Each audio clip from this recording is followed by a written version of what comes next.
ថ្ងៃពុធនេះឆ្នាំជូតរាសីល្អបង្គួរជំរាបសួរពុកម៉ែបងប្អូនទាំងគ្នា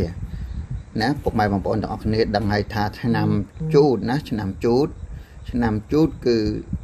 ពងទេវតាប្រុសរាសីរបស់អស់លោកអ្នកដែលកើតឆ្នាំជូតថ្ងៃនេះគឺល្អបង្គួររាល់កិច្ចការងារឬជំនួញជួញដូរប្រចាំថ្ងៃប្រព្រឹត្តទៅយ៉ាងរលូននិងទទួលបានលាភសក្ការៈច្រើនគួរសម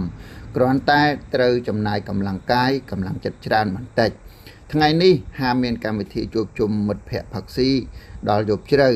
នឹងត្រូវប្រុងប្រយ័ត្នកូនចៅកុំឲ្យដើរឆ្ងាយក្រែងមានផលមិនល្អកើតឡើងណាមួយចំពោះគ្រួសារនិងស្នេហាវិញមានភាពល្អែមល្ហែមមិនមានភាពរកាំរកូសនោះទេដូច្នេះសូមពុកម៉ែបងប្អូនដែលមានឆ្នាំជូតដែលមានរាសីល្អបង្គួរមានការប្រុងប្រយ័ត្នបន្តិចណាអរគុណច្រើនសូមជួយ like និងជួយ share ផងណាអរគុណ